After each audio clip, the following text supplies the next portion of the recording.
Hello, everybody. Welcome to the TriStar Gym channel. Today's episode, we're celebrating 250,000 subscribers. Thank you all for the support. I'm so happy. I can't believe we've reached 250,000 subscribers. Will Smith slap. Second comment already. We're talking about the Will Smith slap. Guys, thank you very much for jumping in. Please give me a thumbs up. Let me know the sound is loud and clear. I did check it on my own, and it should be working. But you guys know me, the button pushing mistakes are never to be underestimated. Yes, Will Smith. Will Smith landed the biggest shot of, I would say, the year so far. Thank you guys. Goyath, Faiz, thank you very, very much for the thumbs up, letting me know that the sound is loud and clear. Okay, guys, first of all, thank you for supporting me. 250,000 subscribers. I'm super happy about that. Thank you very much. Let's jump into it. The Will Smith slap. Yes, I did see it. And actually, I do think it was a real slap. Now, his slapping mechanics, Daif, very weak. It was kind of a Hollywood slap, almost like, he wanted to put the drama. But I think he's probably trained to slap that way because obviously he's an actor and he's done it many times and he's, probably rehearsed a lot of different scenarios, and that's just the way his body mechanics are. Was the slap authentic? I think so. And only because, not that the camera angle was perfect and all that, but just reading Chris Rock's body language, and after Will Smith sat down and started cursing, I would tell you that was real. I don't think that was staged. I don't think these guys are trying to get extra views. I don't think they need any of that. They got other things going on in their life. They're too popular. They're not trying to get even more popular. Will Smith has more eyes on him than he probably likes. Excuse me. I think he was genuinely frustrated. You saw the guy's an actor, right? He could fool anybody. So, but just the body reactions, seeing people get hit over the years, I think it was real. I think it was a slap. It was not a punch. It looked like a slap to me. Hand was open, kind of dinged him right on the chin. Didn't hit him on the side of the jaw or the head. That could have been worse. But just right on the chin. And I didn't think it was that big of a, I don't think it was going to hurt Chris Rock too much. But very insulting, of course. Very unnecessary. Very, just... I'm surprised a fight didn't break out. I'm surprised nobody went and intervened. Everybody just sat down and acted normal, and he wasn't escorted out by police. Nothing happened. He just sat there cursing, and he's Will Smith. Nobody bothered him. So I think it was a real slap. For those of you asking, I think it was real. I think Chris Rock should have, at that point, guys. I would fight. It's even if you don't think you can win, just defend yourself. Show yourself some respect. So that's my 2 cents about it, guys. It was, you could tell, that's just a angry husband. He made a joke about his wife. Guys, let me tell you something. I come from an Arabic culture. You say something like that about somebody's wife, they get up and they slap you. None of us are getting involved. He has the right to slap you. You talked about his wife.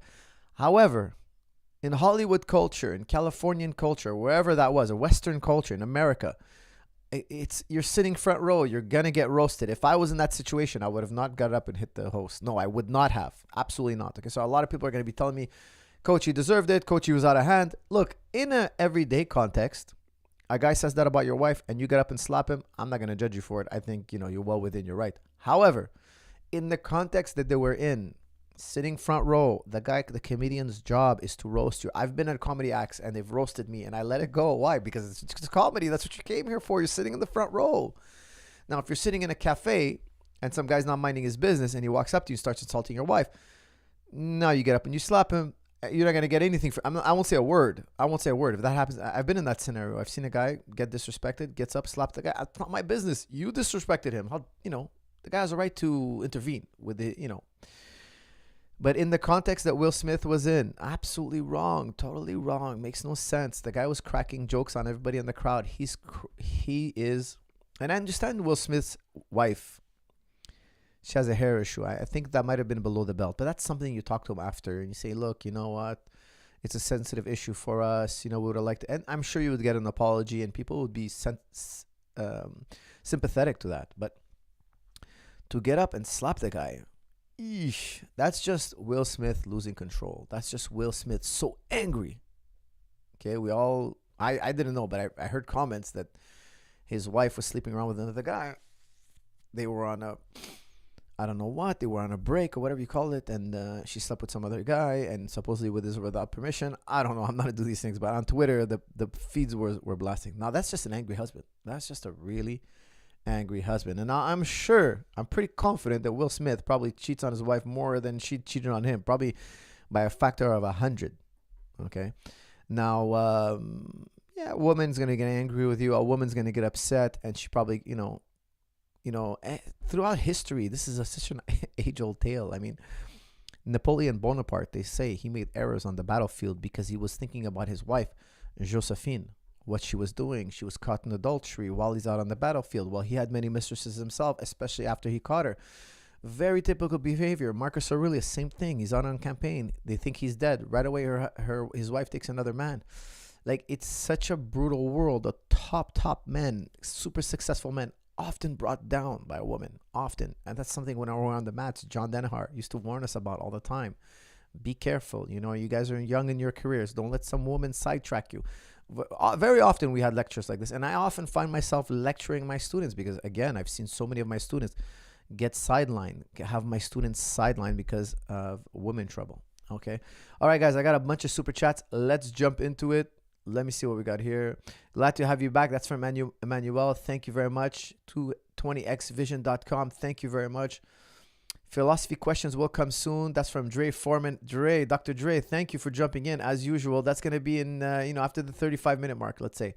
Miran, thank you very much. Message retracted. Yassine Abdirrahman, thank you very much for that generous donation. The number one book you recommend was 7 Habits of Highly Effective People. What is your number 2? That's from Alex Barron. Well, if you're talking about like being efficient, successful, I really like T. Harv Ecker's, what's it called again, that book? I read it years ago. I really thought it was good for mindset. Okay, let me think here. What was it called? T. Harv Eker. A really good book for mindset. But 10 people can read that book and have 10 different results. Secrets of a Millionaire Mind. Really, really good. Okay, now the guy, he's a salesman. Okay, I'm not going to tell you he's not a salesman, but what he says is true. And at the end of the book, when he tells you, look, be the best. Be the best. Whatever endeavor you're in, guys, whatever endeavor you're in. If you're an architect, work every day to be the best architect you can be. If you're a poet, be the best poet. Strive for excellence. And I'll tell you why. It's harder in life to be mediocre than to be excellent. To be excellent, you got to work a few extra hours. You got to keep digging. You got to work harder. However, when you're mediocre, the consequences are so dire. It's so painful. It's much less painful than the work I put in. So if I have to put in extra work, there's some pain. You have to go through some pain to do extra work. But the pain you're going to get from being mediocre is so far worse. The troubles, the detour is so much worse. You might as well be excellent. Okay? Don't be lazy. Don't cut corners. If you cut corners, you're just multiplying the pain and you're setting it for later. All right, so that's my advice to you. Just go through the pain. Accept the pain. Learn to love the pain. Be amazing at what you do. Your problems will melt away. I thought it was a great book, but it's all about mindset. It's not a how to get rich, okay? Like, if you want to get rich, you're going to need more books. But that's a really good book for mindset, a successful mindset. Salam, Coach. On topic, how did you teach your wife about Islam? Guys, I'm doing only fight questions and training. And then later, life, philosophy, history, science, anything you want, absolutely anything. Okay, so Muhammad, please, let's save that question for later. Now we're talking about fitness, training, jiu-jitsu, wrestling, boxing. Let's keep it upcoming fights. Not a lot of upcoming fights. I heard Masvidal and Kobe Covington had a dust-up. I don't think there's any footage online. I kind of quickly looked before jumping in. But guys, let's keep it on fighting, training. You know the format. And then after about half an hour, we'll jump in with different questions, okay? Coach, how do you cross-train BJJ and Muay Thai without doing MMA? That's from Ansa Beats. Look, I really like shadowboxing. Why? After your jiu-jitsu practice, guys, every jiu-jitsu gym should have some striking. You should have a shadowboxing area or a bag guard and a place with bags. So the guys, after the jiu-jitsu, can throw a punch. Now, I was recently watching a grappling show. I think it was Who's Number One. I'm not sure which event it was, but I was watching one of the Rotulu brothers competing, and they were showing their training camp. And they're training in San Diego with Atos BJJ, of course, and Andre Gaval. And they put on the MMA gloves. Now listen carefully here. All you MMA guys, once in a while, You need to put on the MMA gloves and have a friendly sparring with your MMA buddies, your jiu-jitsu buddies or your MMA buddies. Why? You're learning to use your jiu-jitsu in different contexts. You're going to learn a lot about your jiu-jitsu. You're going to learn a lot about fighting. I know some of you guys follow me on this channel. You don't do MMA. And I know a lot of you do a lot of MMA. Okay, so I have a huge group that follows here, MMA, Muay Thai guys, boxers, and a huge group of jiu-jitsu diehards. I love that Galvao, who has a MMA background as well, fought professionally. For those who don't know, he fought many fights professionally, did very well. He makes them he makes them put on MMA gloves, and he kind of plays around with them and spars with them. I think that's brilliant. I do that all the time. Absolutely love it. That's the old school jiu-jitsu. Back in the day, all the jiu-jitsu schools did some MMA. There was no jiu-jitsu school with zero MMA. Back in the day, guys, when I first started, we used to do jiu-jitsu, and some days we'd start standing, take each other down, fight on the ground. Either we would do open palm, so no gloves, just kind of slapping. And sometimes we put on like boxing gloves, and we would grapple with the striking. It was Vale Tudo era. It was brilliant. Taking that element out watered down the sport immensely. I'm telling you guys, in my gym, we still do it. Obviously, I'm having an MMA gym, but we're very jiu-jitsu focused. We're very MMA focused. So we do a lot of jiu-jitsu and then MMA. And I try to encourage my guys to do some MMA. At least hit the bag every so often. Why? One day you're going to be in a self-defense situation. It's very, very probable. You're going to have to take care of business. You have to defend yourself. It's very possible. How are you going to do that if you have zero striking? You don't want zero striking. You need to be a blue belt at least in boxing. At least. Or a blue belt, so to speak, at least in Muay Thai, guys. So don't take that away from yourself. How do you do it? I will tell you, so it doesn't take away from your jiu-jitsu. Do a lot of shadow boxing. Get comfortable shadow boxing. Okay, get comfortable shadow boxing and then hit the bag once in a while. And then once in a while, spar. Guys, sparring, very important. Okay, and do you think Kobe deserved to be assaulted? You can't spread negativity and expect nothing to happen to you. That's from Sufir. Guys, I don't condone fighting outside the cage, but I will tell you something. Look, if you talk like that to Masvidal, guys, he's going to come after you. There's no doubt about it. You know, I don't care if you're promoting fights or whatnot. Masvidal, it doesn't surprise me. He's going to come after you. Look what he did with Leon Edwards. You know, he jumped on him, and I don't even know if he heard what Leon had said or just... Listen, if you're best friends once upon a time and you treat each other like that, it's even more personal than if I don't know you. So I understand the situation, but I personally cannot condone him. Okay. But you know that, you know, it's not uncommon, this kind of behavior. You know, you disrespect somebody, especially if that guy's a fighter, he might confront you. And Kobe, he's got to be ready for that. Coach, did you watch Rung Tan versus Demetrius Johnson? How important was the fight in cementing MMA as the king of combat sports? That's from Jordan Kamal. I did see that fight. I think Rung Tan did amazing. For a guy who doesn't know jiu-jitsu and wrestling, he did amazing. Of course, he got taken down in round 2. For those of you who didn't see it, round 1, it's Muay Thai. Round 2, it's MMA. Round 3 is Muay Thai. And I understand if it was round 4, it was MMA. Guys, it was easy to predict. Demetrius Johnson, too smart to get knocked out in one round. Not impossible, but really, he's too smart. Took him down and took his back and choked him, guys. He's a world-class MMA fighter, wrestler, grappler. I mean, it's not going to, you know, somebody who's untrained in MMA is going to get schooled. But Rung Tang, you saw his striking, his tenacity, his athleticism, his toughness. Beautiful to watch, but obviously a mismatch. Yes, MMA is the king of sports, guys. Definitely. Definitely. 100%. 100%. I have no doubt in this. Is it okay to shoot a double leg with the head on the inside, with the head on the same side as the penetration step? I've been told it's not the norm. That's from HA. I shoot with my head on both sides. Okay, so I'd have to show you, but I often shoot with both sides. Okay, some fighters only shoot a single leg on one side and a double on one side and a high crotch on one, and they're very strict about it. I love shooting on both. I'll tell you why I shoot on both. And I tell my students all the time, learn to shoot on both. Because sometimes you fight a guy who's a right-handed guillotiner. You can't put your head under his right arm. He'll guillotine you. So I shoot my head to the other side. I know this about him. I've watched his fights, and I realize that he's a right-hand choke guy. There's many jiu-jitsu guys who only choke with one arm. So sometimes they guillotine on both sides, or sometimes they guillotine on one side. Just by cultivating this habit that takes no extra time, maybe it takes a very small amount of extra time because the mechanics are quite similar and simple to do. Why not be able to shoot on both sides? Now, if I'm fighting a southpaw, I might shoot on my head on one side because I want to avoid the knee if the guy's a good striker. Now, if he's a great guillotiner, I might put my head towards the inside. It all depends on the situation, but I like to have the option. I really like having the option. So learn to shoot on both sides, okay? And learn to shoot with both legs. So I penetrate with my right leg, or I penetrate with my left leg. So if you penetrate with your left leg, you're putting your head on the right side. If you're penetrating with your right leg, you're putting your head on the left side. Okay, so make sure that you learn to penetrate both directions. I'm a 4-year white belt that trains 5 days a week on my days off. Wow. Who knows when I'll get the blue? Wanted to ask you if you focus on mastering a couple moves and this stage and refining the fundamentals. Well, 4 years is very long, Cole. This is from Cole. This is very long. Guy, pick up my basics video, okay? You need the basics. If you're a white belt still, something's wrong with your basics. Now, white belt's really easy. Blue belt's supposed to be easier to get. You should get it within 1 year, okay, roughly. If you haven't gotten it, maybe talk to your instructor. Is something wrong with your training method? Are you not showing up enough? Or here's the definition of blue belt. Okay, it's really, really simple. You could beat a bigger, stronger, untrained opponent. Now, how much bigger? That's vague. The guy's 10 pounds bigger than you. That's enough. He's untrained. You should be able to subdue him quite easily. Okay, an untrained opponent. So, I mean, you should, if either your trainer is really poor or you're a really poor student, but 4 years as a white belt, it doesn't make sense. Coach, for us, what would have been the game plan had Silva GSP fight happened? That's from Mike L.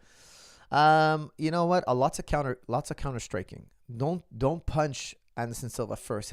He's such a great counter striker that I would want George to not throw too much, just kind of draw him out. Okay, and of course you want to take him down, and but he'd have to start countering Anderson Silva, not throwing first. If he throws first, I think he could get countered. He has a shorter reach, and Anderson Silva at the height of his career, he was a great counter puncher. So I don't want to go too far, but that's the basic. Okay, that's the basic what I would tell you. Adiat Pandey, thank you very much. Thank you. That's very sweet of you. Lots of Milio. Coach, what are your thoughts on Kane Velasquez situation? Currently working and really enjoying listening to you live. Oh, Milio, thank you very much, my friend. Thank you for tuning in. Listen, I totally support Kane if the story is true. I don't know what happened. If his child was abused, in my opinion, guys, as a parent, I would have done worse than Kane. Kane did nothing compared to what I would have done. I wouldn't have used a weapon. I would have used my bare arms. Now, I know probably one day I'm going to be sitting in a courtroom and this actual audio right now is going to be played for a judge. It's very possible. But come on, all you parents out there, you know if somebody touches your kid, harms your kid, you're going to do worse than what Kane did. Okay. Now, Kane, I don't know him personally, but he strikes me as a very, very good person. I don't think he would have, here's the thing. You can't take the law into here. I'm sitting here rational. It wasn't my kid. I could tell you, look, you can't take the law into your own hands. You can't go rogue. You can't judge the guy. He might have assaulted the wrong person. It might not be true. Your facts might be wrong. The guy has to be brought in front of a judge. You have to go through the due diligence. But if you're a parent and that's your kid, all that rational thinking is going to go out the window. Okay, so I'm telling you, I understand him. I would have been just as human as him. If not, I would have done worse than him. And I will tell you that I sympathize with him, even though I cannot condone it because it's illegal. Okay, I can't tell you guys to do something illegal, but for those of you who are not parents, believe me, you'll lose your mind if you think it to be true. Now, I'm hoping his child wasn't abused, and I hope that his child is fine and okay. And I hope no harm came to the child. That's the most important. But I will tell you that Kane Velasquez did something that is very human. Okay, most people will do this.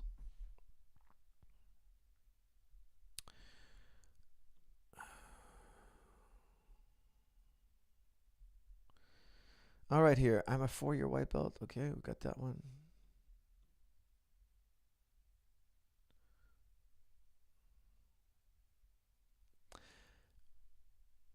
Who knows when I'll get the blue belt? I want to ask you if I should focus on mastering a couple of moves at this stage of my focus and refining the fundamentals. Get the fundamentals video. Really, honestly, the fundamentals video, it's everything you need to know. Like, there's no way if you drill those, you're not going to subdue somebody who's just untrained. There's just almost no way. I really, really think you should do it. Hey, Coach, Soldic was at Mick and Hunter was with Mick and Hunter at UFC London. Could that mean that he'll be signed with UFC? That's from Gurgov. Gurgov, I saw him. He's a friend of mine, a student of mine. I trained with him a long time. And yes, I think the time is coming, my friends. I think he is the greatest middleweight, welterweight of all out there, or at least in the top 3 and soon to be number 1. Proved to be number 1. I think Soldic is the man. Okay, it's going to be exciting to have him in UFC. I can't wait. I can't wait. And now TriStar Gym is fully back open. We're going to be working together like we used to, and things are fully back in play. Okay, so I'm really excited about this. It is going to be incredibly interesting to have Soldic in the UFC. I think it's coming down the pipeline. It's inevitable. There's nobody outside the UFC I think that can compete with him, and he has to be in UFC. For those of you who haven't seen Roberto in action, stay tuned. It's going to be a sight to behold. Does the head always have to be on the right side when you shoot a double leg with a left leg penetration step? Yes. I find more success doing it the opposite way. Really? If you put your left leg forward, you put your head on your opponent's right side? No, it doesn't make sense. But listen, experiment with it. Maybe you make it work. You know, it's actually, you know what?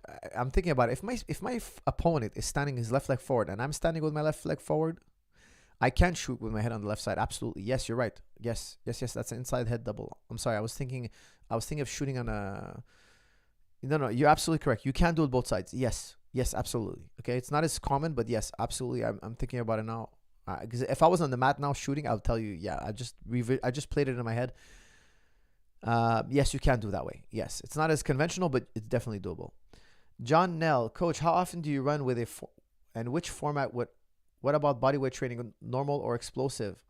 Do you still fast and use starch solution for weight loss? Wow, John Nell packed in a nice bunch of questions there. Yes, I love starch solution. I do fasting very often. Usually I stop eating after 6. I have a practice at 6:15 or 6:45 some days. I train after eating.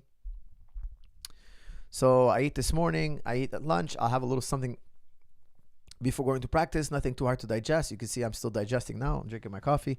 And at night, I'll just come back home and rehydrate. Have water. That's it. Okay. And I'll get really lean like this. Okay. When I really want to get lean, I skip dinner. Do I use starch solution? Yes, I'm very, very into the high carb, low fat. Okay, I think it's the best. When it comes to bodyweight training and running, I do lots of bodyweight training, lots of running. I do lots of everything: kettlebell, rowing, sandbag, dead ball, pull-ups, deadlifts, box squats. I do it all, guys. Check out my strong and stable knees for life. I show a lot of my favorite exercises in there: lunges, with weights, without weights, abs. I have strong and stable back coming, guys. Strong and stable back is the best video I've ever done. It's a must-have for everybody. It should be coming out shortly. I'm not sure when they're going to release it, but it's done. It's edited. It's done. I finished it. I can't believe I did it so fast. But the video is incredible. It came out so good. It's the best video I've ever done. Strong and stable back. It's absolutely crucial for teaching athleticism. It's absolutely crucial. And there's everything in there: slow lifts, fast lifts, endurance. Everything is important. And I like the row machine. I like the Aerodyne machine. I like shuttle running. I like everything except long distance running. I do very little long distance running. If you ever see me doing long distance running, it's for fun. It's just like I'm chilling. I'm in a camping area and I'm gonna run for fun. I'm gonna play a podcast or I'm gonna run along with somebody and we're gonna have fun. That's it. It's just a hobby, and I don't do it very often. But running long distances, in my opinion, is not good. But I do it all, everything else, and I use pose running. Okay, I'm probably gonna do strong and stable running this summer when it's nice outside and I can run outside. I'm gonna show you guys how to run with proper mechanics to not hurt yourself. Okay. Salam Habib, who would win in these fights based off skill and not weight? Peter versus Kobe. Roided. Roided Johnny versus Usman. John Jones versus Khabib. Islam versus Kamzat. Max versus Zabit. Pereira versus Sean, and Mirab versus Armin. Wow. Let's see what you got here. Peter Yan versus Kobe. I would pick Peter Yan. Roided Johnny versus Usman. I would pick Usman. John Jones versus Khabib. I would pick Khabib. Islam Makhachev versus Kamzat. That's a tough one, man. I'm going to have to go with Islam because we know more about him. Max versus Zabit. Max. Pereira versus Sean. Sean Strickland. Mehrab versus Armin. I would probably say Armin for now. Great question, man, but I'd have to say those are really hard ones to call. Very, very hard ones. Coach, whatever happened to Francis Carmon? Great fighter. I envy his physique. Laugh aloud. Is French difficult to learn? That's from Mike L. No, French. Yeah, actually, French could be difficult to learn, especially if you're talking about reading and writing. Learning to talk is kind of tough, but reading and writing is really tough. They have all sorts of weird rules. about what how to put the letter, which letter goes first. Really weird stuff. And well, Francis Camaro, he had a great career. He fought in UFC. He was in the top 5, top 6. I can't remember where he was ranked, but he was really ranked high up there. And then he retired like most fighters. After a while, it's time to hang it up and move on in life. And he was a brilliant fighter. Had a lot of great fights. Fought Jacare in UFC into a very, very close fight. I thought he was one sprawl away from winning that fight. One more sprawl and he wins. And unfortunately, he didn't get it. But if he had sprawled Jacare one more time, I think Jacare was in a lot of trouble. And I think he would have went on to a top 5 fight. It would have been amazing. But unfortunately, he got taken on that one crucial time in the fight.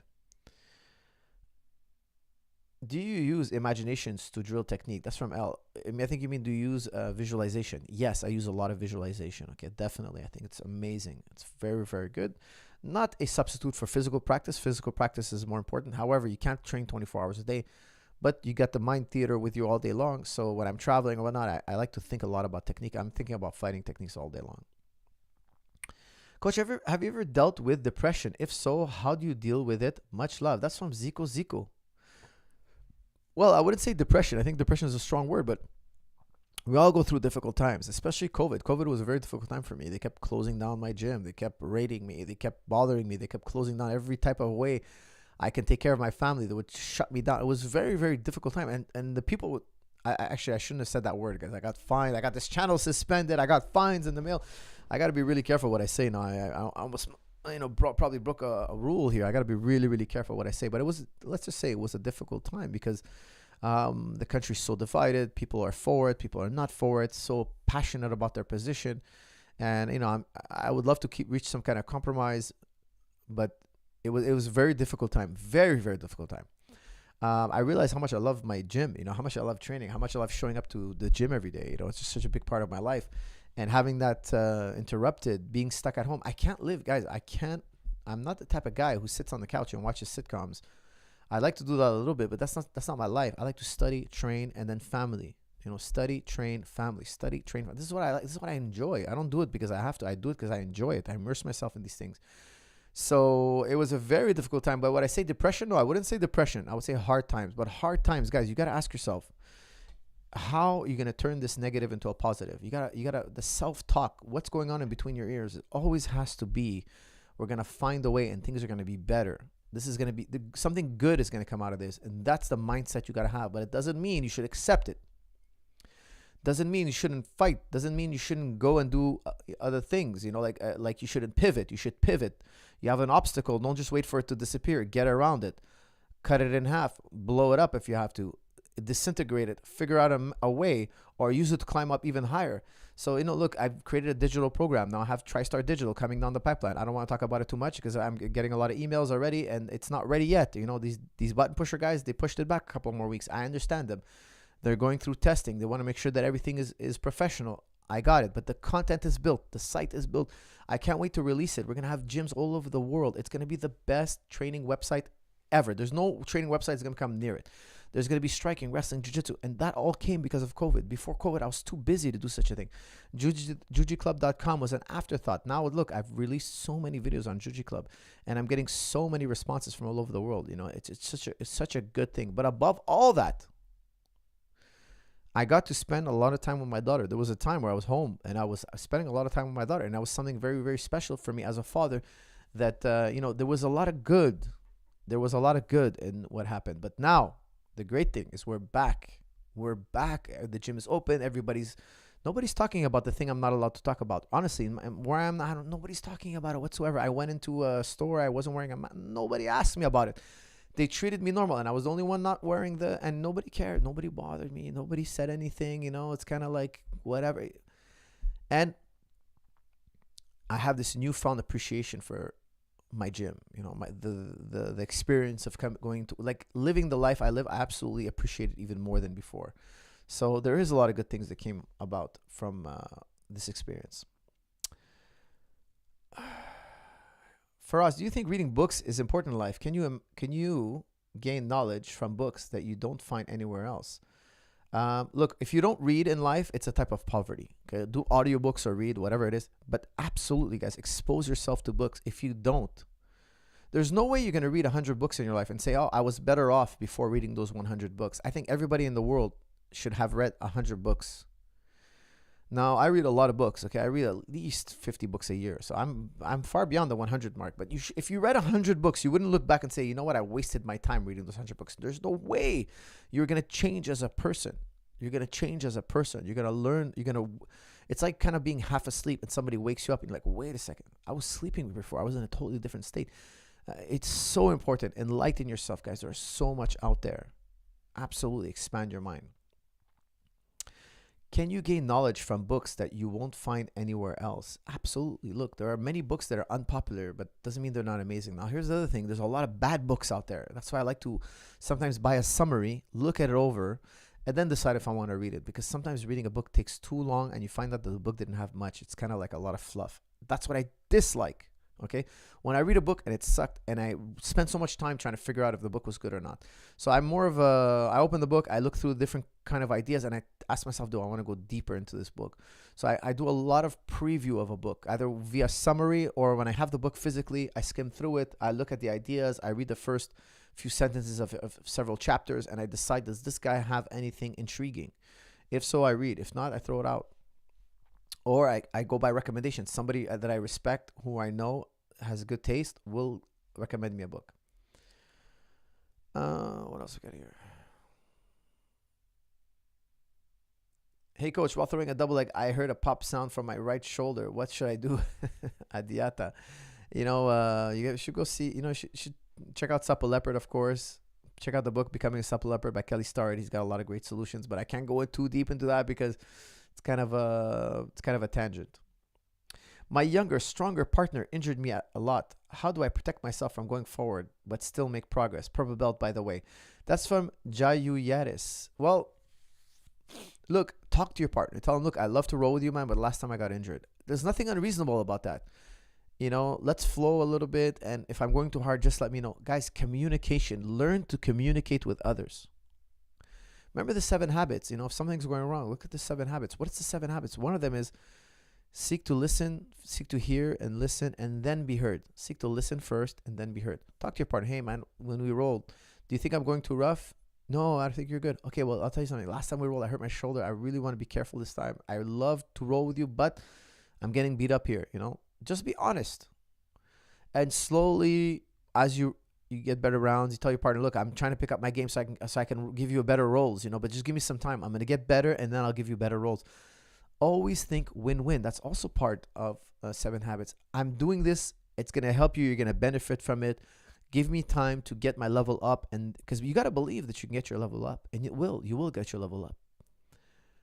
Do what it takes to be a better training partner. Be a little bit humble in the gym. Tell the guy, look, I'm working my way to be as good as you. I'm working my way to be as even if he's a blue belt. Hey, man, you're amazing at what you do, but give me some time. My shoulder's busted up. Let me, I know I have to be a better training partner. Kind of put it on yourself. Be the type of person everybody gets along with. Everybody benefits from you. Everybody benefits from you. Don't look to benefit from others. First, look to benefit others, and then, hope they reciprocate, and they will. Most people will.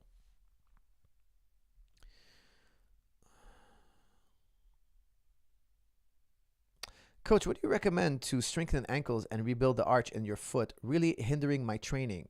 Thank you for everything. That's from Khan. Khan, check out my Strong and Stable Knees for Life. It's out. I teach a lot. Check out the section, Building an Iron Base. I address the foot, how to train your foot. You can rebuild the arch. Now, Kelly Starrett in Ready to Run, he talks about being barefoot more often. The reason why your arch collapses the shoe, and he shows you somebody with a collapsed arch that he recorrected. I think that's fine. You can do it that way, but there's a faster way to do it. Okay, standing on one foot, there's drills you can do to build your foot and to stimulate the muscles in the foot to rebuild your arch. Look, guys, ballet, gymnastics, they figured it out. Okay, in my Strong and Stable Back, I talk about traditional martial arts versus exercise science. Which one is superior? I will tell you, it's traditional. The traditions of gymnastics. The traditions of martial arts, the tradition of ballet, the tradition of yoga is far superior than what's in exercise science. Now, why? Exercise science is very, very young. They've understood a lot of things, but they don't have a lot of hours out there in the field. They have a lot of theories. They have a lot of great research. But then when they go to apply that knowledge, they're so beginner. They're so beginner at gymnastics. They're so beginner at jiu-jitsu. They're so beginner at kickboxing. They're so beginner at yoga that they don't even know how to do the basics that we figured out. The tradition of martial arts, the tradition of sports is over 5,000 years old. Okay, and gymnastics is really, really old. They figured out how to fix the foot. They figured it out through trial and error. People throughout the ages copied the winners. The winners tried different things, and the things that worked made them successful. There are millions and millions of options. You stumble upon one. It's successful for you. It works, and people copy you. And then all of a sudden, you have this tradition of winners. Okay. That's why I'm telling you, from the bottom up, they discovered gymnastics. From the bottom up, they discovered the samurai. Now, don't forget, the samurai, if they lost, they died. You think they didn't try innovating? Of course they did. That's why I talk about, look at the way I'm sitting right now. I talk about it. Even though you can slouch, yes, but you have to have a neutral spine. My spine is neutral right now. So my spine is neutral. I could sit like this for hours. I'm sitting in the lotus position. Why am I sitting in the lotus position? The yogis, when they meditate, they sit in lotus position. Why do you think they sit in lotus position? They tried different seating methods, and they landed on this one for thousands of years. It's tried and true. Guys, do not underestimate the tradition of martial arts. Do not. We have so many great answers. I remember when we were training, me and George in gymnastics, when our gymnastics coach, and I was telling George, gymnasts have understood everything about the body. They're the most explosive. They're the most flexible, the most coordinated. They're the most, they're strongest, what they do on the rings, and they use very little equipment. Most of it is body weight. They discovered that using leverage against the muscle instead of weight training, instead of weights, is actually superior. Why? Because you get many other benefits, such as you're developing your proprioceptors, you're developing your motor skills in a superior way. You're upside down. Your coordination, your balance, your control of your own body. It's amazing how they build athletes. There's no exercise science expert that ever built a gymnast. Never. They can assist the gymnastics tradition. Yes, they can assist. They can help us mitigate certain myths, but they're nowhere near to take the lead. Now, in the future, I think exercise science will surpass tradition. Yes, in time. Why? Because the scientific method is that powerful. However, it has not been the case yet. It will happen over time. I think so. In the future. Okay, so the scientific method, once they have more interest, once they have more monetary incentives to make gymnasts even better, to take over gymnastics, it can absolutely assist and even surpass. What time is it now? It's 37 minutes in when we get this philosophical question. Ishmael Abdullah, listen to this question, guys. If God can do anything, can he sin? Wow. Hold on, I got one before that. I'm going to get to that question, okay? Coach, what do you recommend strength ankles and build your... Oh, no, sorry, I did that one. Okay, so we're at the... if God can do anything, can he sin? Well, look, Ahmad, Abdullah. When God created energy, did he use energy to create energy? Can God make a rock so heavy even can't lift it? Wow. Look, these questions, they actually illustrate a very important point. You see, logic is not absolute. This is actually one of the great epiphanies of mankind. Logic is not absolute. Logic has limitations. If you try to apply logic on God, it backfires. You get this paradox, this impossibility. So you cannot apply logic on God. God is beyond logic. Nothing encompasses God, not your logic. So it's not the failure of God. God can do anything, absolutely anything. It's the failure of logic. Logic cannot encompass God. You're trying to measure something that's unmeasurable. And here's why. Your question is self-defeating. Okay, here we're using logic to say that logic is impossible. Because you're saying, look, logically, there could be a God. It's possible. But logically, if there was a God, he would have to do something contradictory to logic. He can build a rock. He can create a rock so heavy he can't lift it. The rock is both unliftable, but by the one thing they should be able to lift everything. You're pinning logic against itself. So we say, look, that's a self-defeating position. Now, some people say that God can only do what is logically possible. Some people say that. I think they're wrong. Okay, I think they're completely wrong. Some people say God is omnipotent, but that means that he could do only what's logically possible. I don't agree with that. I think God is beyond logic. Can God make a rock so heavy even can lift it? Yes. Can God sin? Yes. He can. Doesn't mean he will. The answer is yes, he can. Why doesn't it make sense in our logical arena? The same reason when I do things my cat doesn't understand. For him, it's illogical. The same reason, because I'm beyond his logic. His level of logic, what he considers to be right and wrong, is too low, too weak, too daif, too insufficient that he could not understand the situation he's contemplating. So it be it with God. Okay, this is Ibn Arabi said it best. He said, look, the scales, meaning logic, science, history, whatever, are used to measure the world around us, not God himself. It's God-given, yes, but it's not used to measure God himself. Now you're asking to measure the unmeasurable. Okay, to you is unmeasurable. So I hope that clarifies the answer.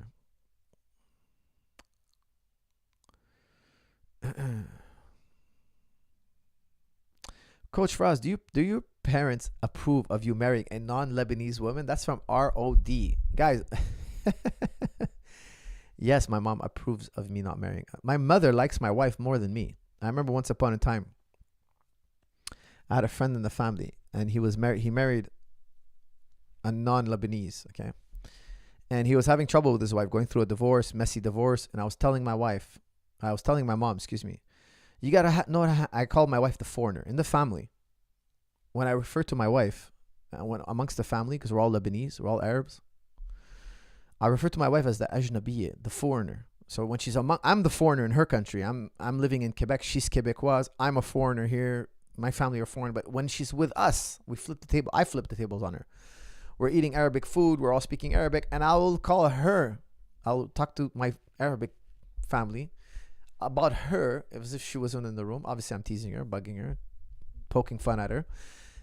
The foreigner among us, I'll signal to my parents, like verbally.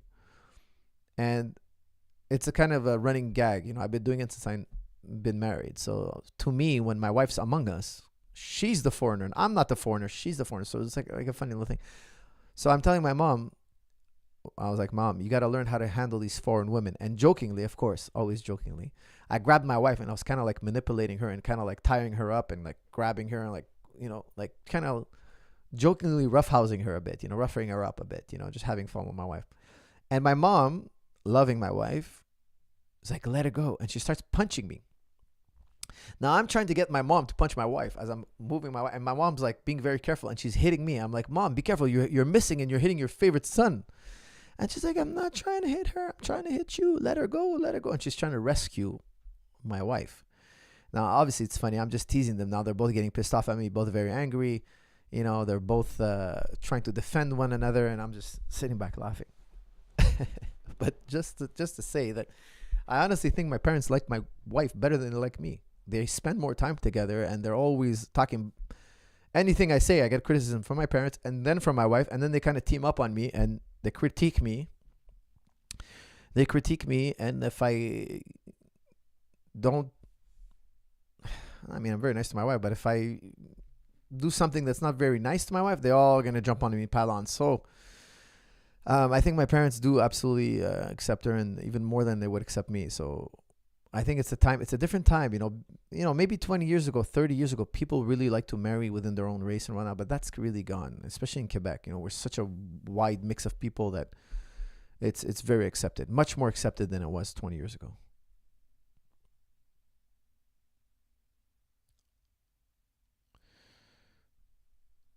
Coach, what? Alvaro. Let me create one. You guys want a discount for my seminar? I'm going to create one right now. Okay. Let me go to Shopify. I'm going to make a discount for you right now. Just because you asked. Okay. Let me log in here. Give me 30 seconds. It'll be done. I learned how to button push. Actually, let me do it on my phone. It's even easier to do it on the phone. The app is better on the phone. Let me do it right now, guys. I'm going live right now to give you a discount on the London seminar, which I released recently. Okay, how do I do this again? Okay, here it is. Store marketing discounts. I learned how to do this, guys. I'm so really happy that I know how to push these little buttons. What should I call it? I'm going to put it 250 250K 10. Okay, 250K episode, $10 off. $10 off. Fixed amount. Boom. Back. $10 on the seminar. Oh, off all products. You know what? I'm gonna put it on all products. Discount 250K 10. Okay, guys, I'm gonna leave it for all products. Forget limiting it to a product. $10 off for everyone. Active from today. Okay, boom, guys. They taught me how to do it, and I did it. Guys, I'm putting it in the description of this video right now in the chat. It's really simple. It's 250K, $10 off. Enjoy, my friends. Have $10 off the London seminar. Enjoy. I have a lot of fat and very little muscle. Want to take advantage of Ramadan, reset the lifestyle change. What do you recommend? Basic points. That's from Arif. Arif, first of all, you're not supposed to make your intention to lose weight, okay? But I'm still going to give you some advice. How much do you want to weigh? Let's say you want to weigh 170 pounds. Let's say you weigh 190 and you want to get to 170. Quick and dirty. Do 170 times 12. Okay, 170 times 12. I don't know your exact measurements, what your exact weight is, what your exact goal is, but I'm giving you an example. Times 12 is 2,040 calories. That's roughly what you want to eat in calories. So if I weigh 190 and I want to get down to 170, guys, again, this is a very rough estimate. You can make it 2 times 15, okay? Play around with that number. Times 15. This is quick and dirty, okay? Make it 2,550 calories. Make a meal of 2,550 calories. Eat it. Every 24 hours, sit down to one meal of 2,550 calories. Again, do your body weight times 15, your body weight goal times 15. And watch the pounds melt away. You will not starve to death. You will not die, okay? 2,550 calories a day, you will not die. Drink adequate amounts of water. Now listen very carefully. Eat a very nutritious meal. You know what? You want the most nutrition in that 2,550 calories. Don't eat ice cream. You need greens. You need starch. You need a small amount of flesh food. Very small amount. You need fruit. You need different elements. And then you're going to feel hunger. And you know what? When you feel that hunger, listen carefully. This is the key. Tell yourself that's what losing weight feels like. That's what success feels like. That's what stepping towards your goals feel like. Yes, there's going to be some discomfort. I don't even want to call it pain. But you know what? Embrace the pain. The pain is temporary. Now, here's where people lose. They tell themselves, oh, this pain is going to be forever. Oh, no, if I don't eat the way I used to, this pain, I'm stuck with it forever. This is the rest of my life. No, that's a lie. That's a lie. And you know it. I know it. We all know it's a lie. It's temporary. Eventually, eating that way will be natural and you'll be full. And you'll feel full. And you'll be satisfied. And you'll enjoy your food even more than when you were overweight. And you'll be healthier and happier. And it's such a small price to pay. And once you reach your goal, you're going to be like, hey, why didn't I do this sooner? Okay.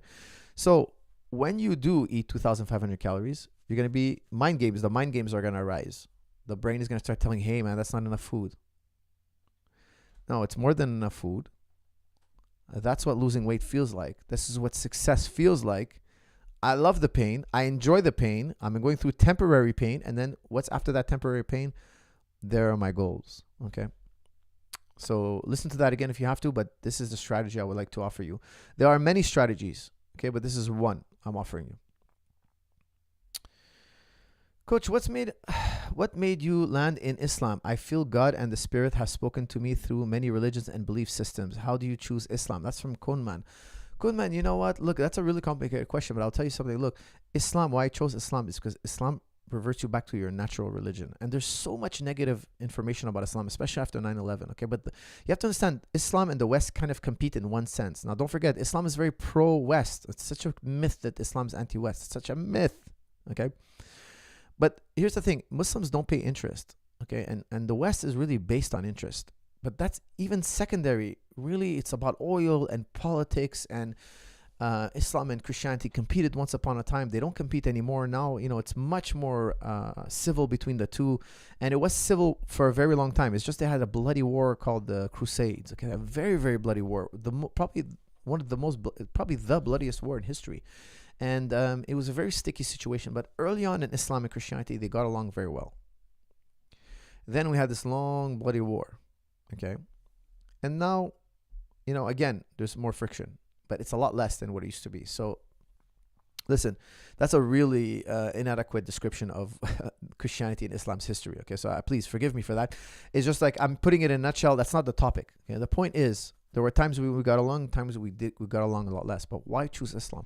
Listen, I have studied Christianity in depth. I've studied Judaism in depth, and I believe that Christianity, one of the major issues is the Trinity. They believe you have to accept the Trinity.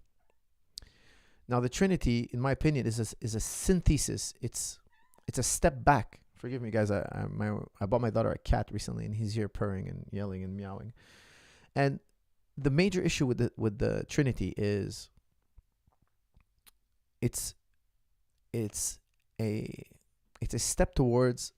Forgive me for my Christian friends out there, but we feel it's a step towards paganism. Why? Well, the whole idea of sacrificing somebody for sins. Okay. When Abraham was told to sacrifice his son, and lo and behold, there was a miracle. The knife goes dull and he's given a lamb. That's to say, look, we don't sacrifice. In Abrahamic tradition, we don't sacrifice children. Why? Why was this statement done?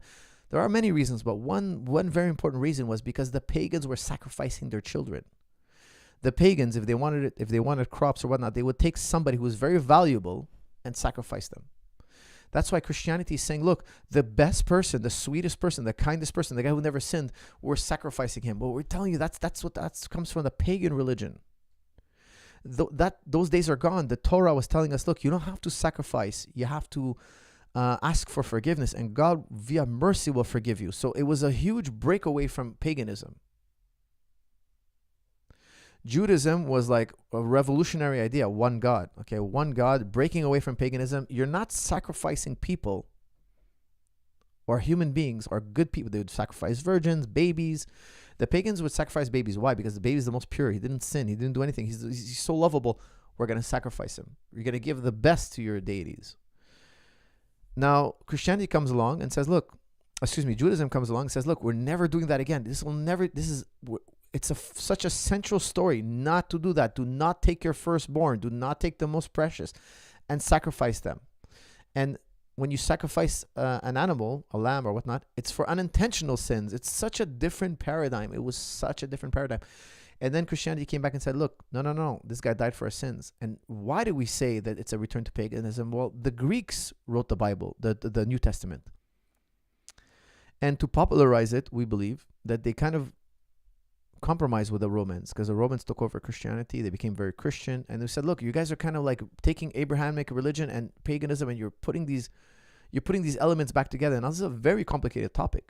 Very, very complicated. I've been studying this topic for over 10 years, and I can tell you, I'm still not clear on the issue. But the Jews tell us the Messiah, when he comes, he won't be harmed. He won't even strike his foot against a stone. Now, there's a lot of it all comes down to interpretation, but at the end, Christianity is based on a historical event. Paul says, look, if it didn't happen, if Jesus didn't die and rise from the dead, if this didn't happen, your faith is in vain. All your prayers, everything, it's all gone. Useless. So now you're asking me to prove a historical fact. Historical facts, guys, for those of you who don't know, are not the same as mathematical facts or empirical facts. They're not. Or intuitive facts. Facts are not all the same. Historical facts are weak. I always ask people, look, what happened to JFK? What happened to Adolf Hitler? Let me tell you what happened to Adolf Hitler. They say he killed himself in the bunker. Then an American, almost 100 years later, he gets 1 hour, because the Russians had the remains of Hitler. He gets 1 hour, a forensic specialist gets 1 hour with the supposed remains of Hitler. He gets in there, he checks the remains, he scratches the skull, he looks at that skull, it can't be Hitler's, it's a woman's skull, very likely a woman's skull. Now, how does he know that? Okay, it's a complicated story, but basically he's saying the size and shape and characteristics. He's saying, look, I highly doubt this is Hitler's skull. Highly doubt it. Now, they were going on testimony. Some people who were in the bunker said, look, this Hitler did. He took a cyanide pill. He blew his brains out. He gave Eva Braun a cyanide pill. He went in the bunker. He did it. Then he told us to burn his body, bury it. We dug it up. We buried it again. Now, there are lots of theories that never happened. It's revisionist history. We go back and we find data from old. What happens tomorrow if they find another dead body of a monk and he's buried with a different type of Bible? Look at the Dead Sea Scrolls. Now the revisionist historians are saying, look, the Dead Sea Scrolls are forgery, or a large portion of them at least have been admitted to be a forgery. When we first found them, we thought, hey, now we know something new about history. 50 years later, we discover it's a forgery, or either all of it or a large part of it. I suspect that it's all of it, but they don't want to admit it because it's out there in museums making millions for them. But now we have powerful evidence that's forgery. When you go back in history, history always changes on us. What happened to JFK? There are many theories of how he was killed, exactly where the shots came from, etc. Maybe tomorrow we're going to find some new evidence. A lost tape, a confession, something. You cannot base your faith on history. This is my conclusion. You cannot base your faith on history. It's actually in the Quran. It says, look, Abraham was on the path before the scriptures. It's not just all in the scripture. It's also self-discovery. You can discover your religion within. This is what I believe is unmistakable. That's what Islam pointed to. That's why I accept Islam. Christianity asks me to discover history. I can't verify what happened 2,000 years ago. And the books are anonymous. And we don't even know who wrote the books. They don't know who wrote the book of Mark. They don't know who wrote the book of John. They don't know who wrote the book of Luke. They're not sure. Okay? So there's so many presuppositions. There's so many issues. I cannot be I'm not an infinite. I'm not a divine Sherlock Holmes. Okay? So for me, this was the major issues.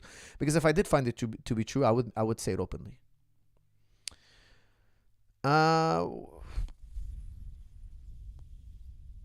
Okay, guys, what else we got here?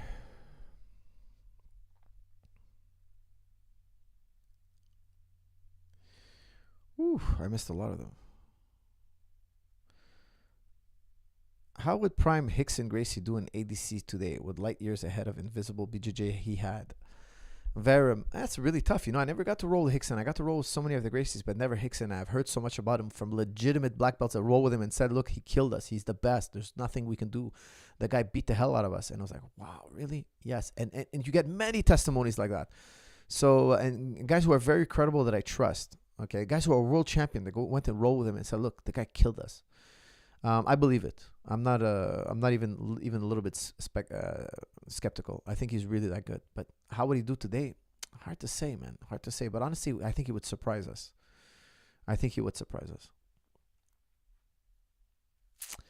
What else you got here?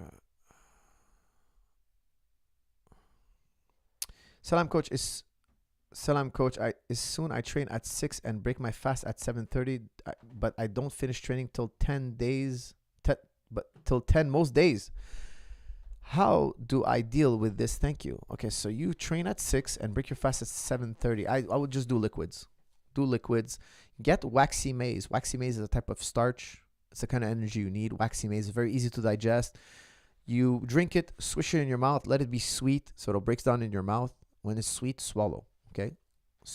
Sip, let it become sweet. That means you're breaking it down. Swallow.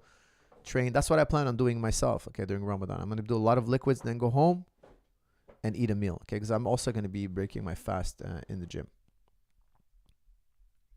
Waxy maize is good. You don't really need maxi maize if you know how to make a good shake, but generally speaking, waxy maize is fantastic. Waxy maize. So, Coach, what school of creed you most align with, and why do you collaborate with Salafis? Listen, guys, I just say Muslim. That's it. Sunni Muslim. That's it. Everything else, I like to know the individual. I don't believe in like this school, that school. I don't know much about, it's not what my field of study. I'm more in philosophy. Okay, so I study Greek thinkers, Muslim thinkers, and British empiricism, the Enlightenment thinkers. I don't go into the sectarian issues very much. I know very little about the sectarian issues. Very little. Okay, I know some, but very little. How to remain focused without reaching burnout. That's from Voinoy Dari. Well, listen, the 7th habit. What's the 7th habit out there? The 7th habit, the book I'm always recommending to you guys that I'm sure you should have read, is Sharpen the Saw. And one time I realized I was giving myself a score on all the habits. Take all the habits and then give your score on 1 to 10. 10 means you observe it beautifully. 1, you're very poor. all my habits were really strong except sharpen the saw. And I realized why I was shooting myself in the foot.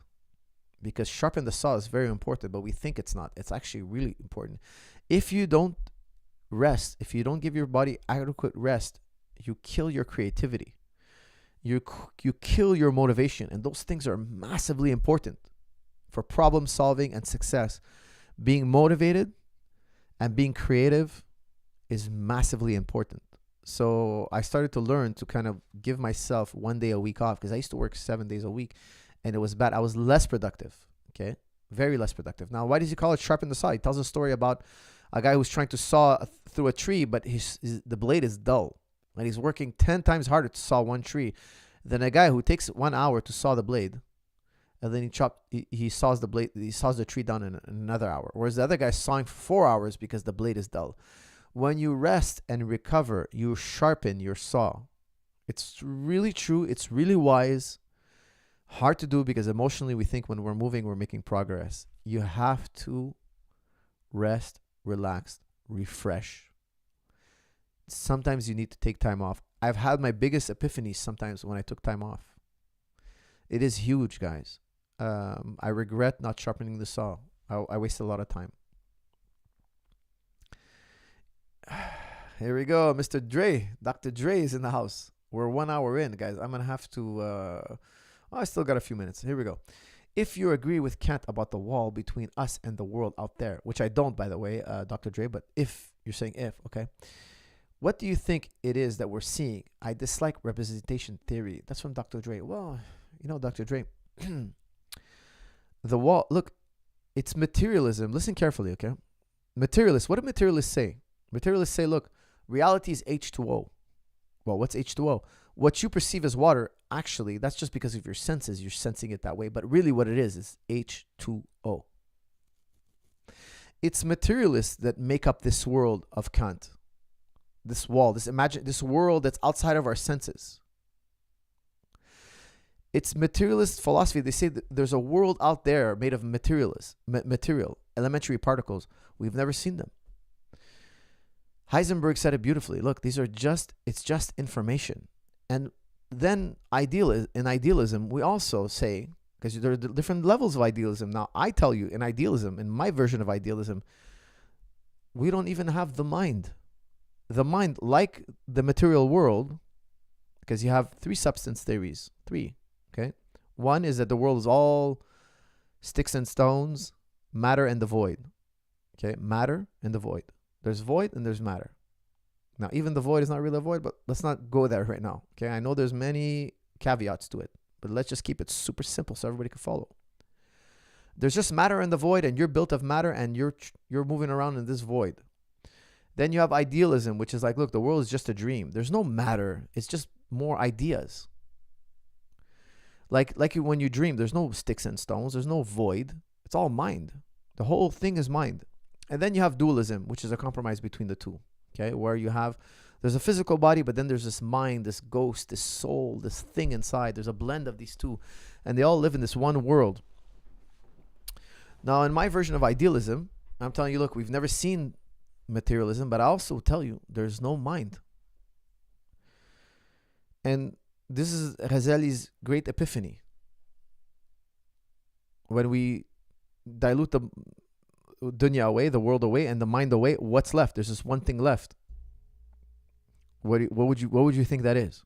There's just one thing left. Now you've reached level of mysticism. I'm sure 99% of people out there don't know what I'm talking about. So I'm going to switch to the next topic. But ultimately speaking, Dr. Dre, what you're looking for is everything that has a speck of doubt. You have to chuck it. When you chuck it, there's going to be this one thing left you can't chuck. And then when you try to doubt it, the doubt is proof. Doubt was a weapon to dismiss things. And then you reach this level where doubt now is proof. It's a complete opposite. You can't doubt it no more. Even though you doubted the mind. That's why Nietzsche he critiqued the cogito of Descartes. Descartes said, I think, you haven't proven that yet. That's presupposition. And the cogito, again, like other things, was dismantled. And we had to go further. Even further. Now, there were those before Descartes who went further, got all the way. And they reached a level called mysticism. Okay, so that's my best answer to you, Mr. Dre. All right, can you simplify the steps that you took to reach to teach your wife Islam. This is from Muhammad, guys. Muhammad's got shiksa fever. You know shiksa fever? They want to marry somebody outside the religion. In Jewish tradition, a non-Jewish woman, she's a shiksa, because the kids have to be born from a Jewish woman. So the great threat is a non-Jewish wife. Muhammad, I'm marrying a Japanese American, trying to get her off jahiliyyah. Jahiliyyah is it means the age of ignorance. Okay, when people didn't know about monotheism or didn't have monotheism at hand. Listen, Muhammad, this is what I would tell you. Make a compromise with her, and just the best dawah is good manners. Good manners, good example, and if she accepts it freely, good. If not, it wasn't meant to be. That's it. That's it. Look, my wife, she accepted Islam freely, by herself. Over time, she wanted to be Muslim herself. And that's the only way to do it. There's no other way. Coach, how did you use consciousness to prove God? How did you go from consciousness to God? How did you build the bridge between them? That's from Radwan Ahmad. Look, think about this, okay? Let's say I want to teach you anything. Let's say I want to teach you what a triangle is. Okay, I'm going to start describing. A triangle is made up of 3 corners. Then I have to explain to you what a corner is. Well, a corner is where 2 sides meet. Well, then I have to explain to you what a side means. I have to go through this infinite regress. Every time I use a word to explain another word, I have to use more words to explain that word.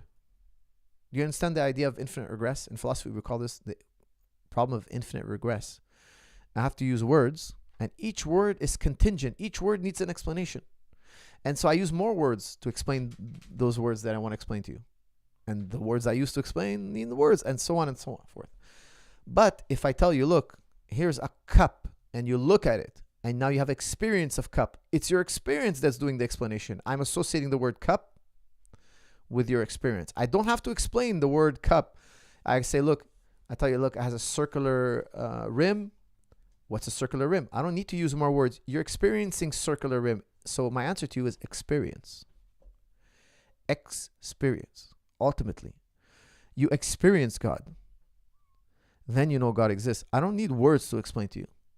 Now, you've all had an experience of God. It's just this experience is competing with all this other noise. So when men kill off everything else, there's only one thing left. And then you have this experience, this epiphany. Then you've reached a level of mysticism. Now you have no doubt. You have no more, is there a God? Is there not a God? This guy wrote a book. Should I read it? 1,000 years from now, somebody's going to give me a clever argument. No, these things are washed away. They don't exist no more. They're not even a possibility. I've seen the cup. I've seen it myself. I've drank from it. I've touched it. You understand? So this is how you know. Okay, now everything else is the contents of consciousness. Eliminate the contents of consciousness, and that includes logic, time, space. All of that is encompassed. All of it is encompassed in this awareness. Okay, so I like to say, look, you're a point of awareness, and then take away, you are a point. Take that away. Take out the I, take out the ego, take out this part. If you can do this, you'll have this set experience.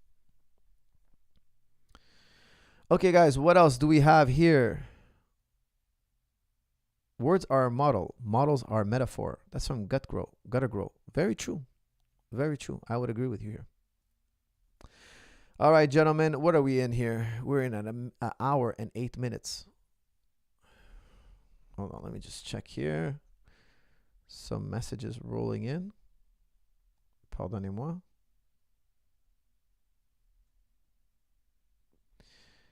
Okay.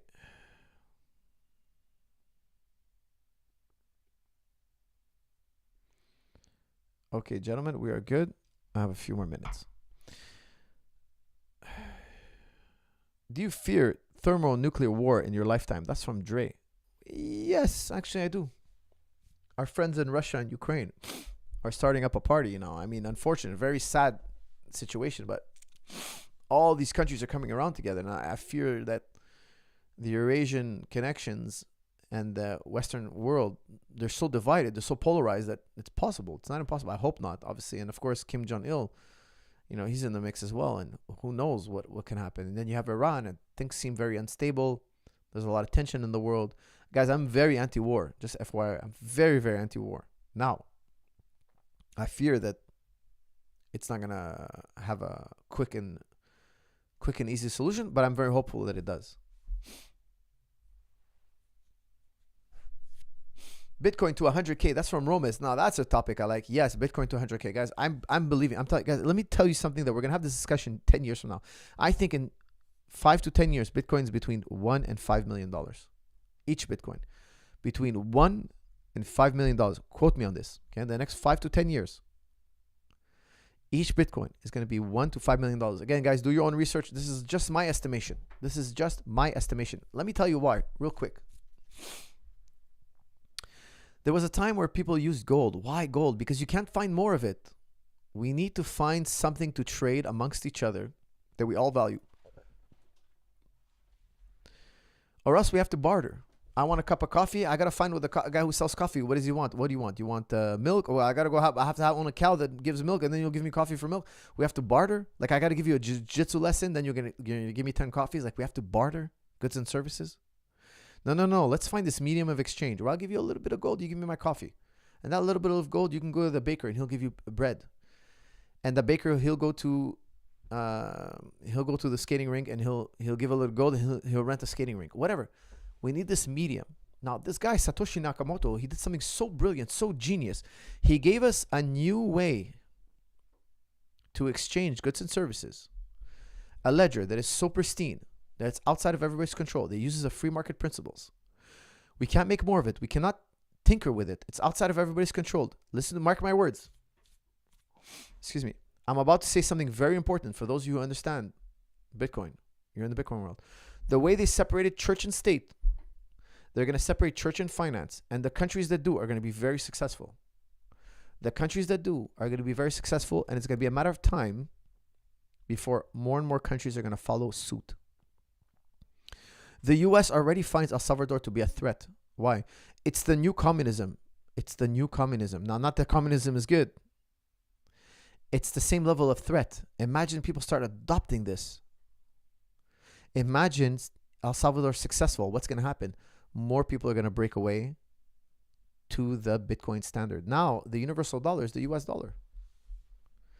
That's the dollar you could spend anywhere in the world. I can go anywhere in the world with my US money. Everybody wants it. Soon, that's going to be the case with Bitcoin, in my opinion.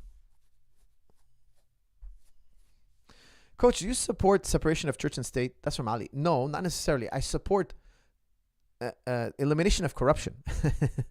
Because the state can also be corrupt. The church can be corrupt. The state can be corrupt. If the church is not corrupt, they can run the state. If the state is corrupt, it doesn't do any better. Okay, so it's really corruption. The issue is corruption. It's not church or state. That's a false equivocation. Whoever's running the country, be he religious or not, if he's corrupted, he's doing us a disservice.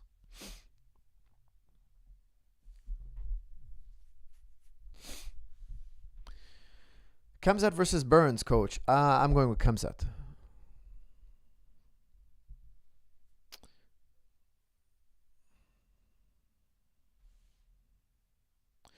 Well, I'm getting a lot of messages pouring in here. I don't know if you guys are seeing this, but a lot of messages are pouring in. Okay, where are we here?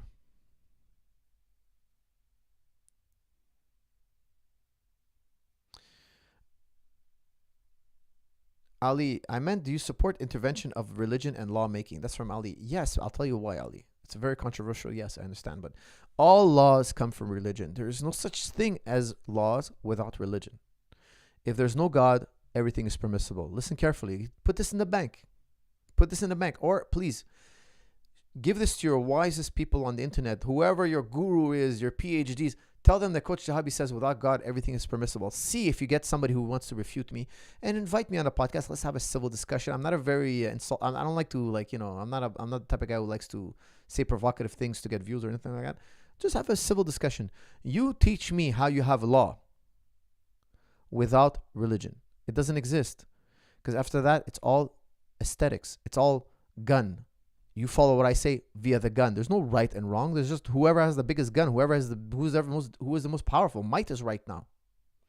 So I'm telling you, look, if there is morality, which I believe there is, then it came from religion.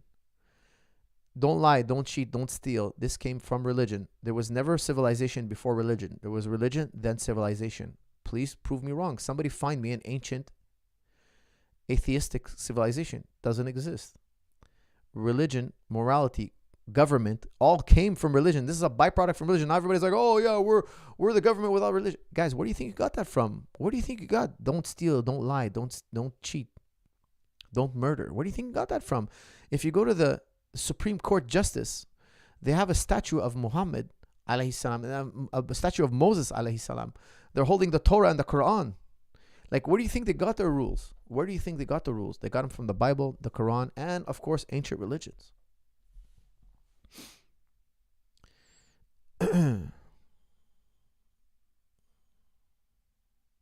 How many black belts do you have?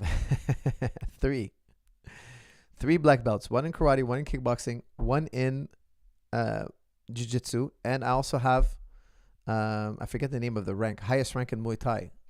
Hold on, let me look it up again.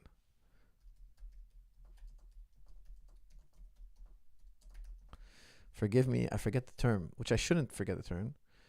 Highest rank in Muay Thai.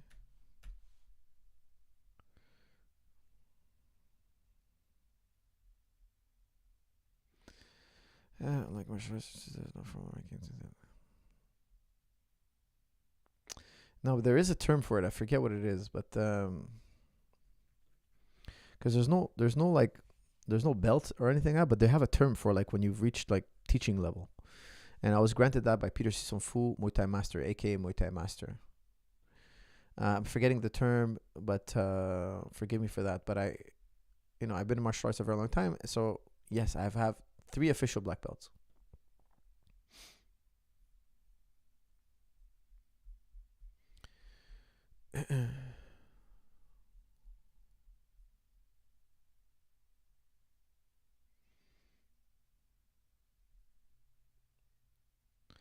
How do you deal with criticism? That's from Ara.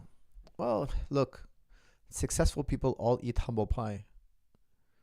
Okay, so when humble pie comes, first of all, ask yourself, is it true? Maybe it's true. Maybe I can learn something from it. Flip it, guys. Everything that comes in your life, try to turn it into a positive. Find a way to grow. Find a way to grow from it. Oh, it tastes bitter. Yeah, but sometimes vitamins taste bitter. Sometimes medicine tastes bitter. It's okay. Learn to love the pain. Life is part pain, guys. Get that in your minds. Make it drive you. Make it build your hunger. Life is part suffering. Deal with it. It's part of the adventure. Deal with it. We have to man up here. You guys need to hear this. Your generation, some of you are a little bit too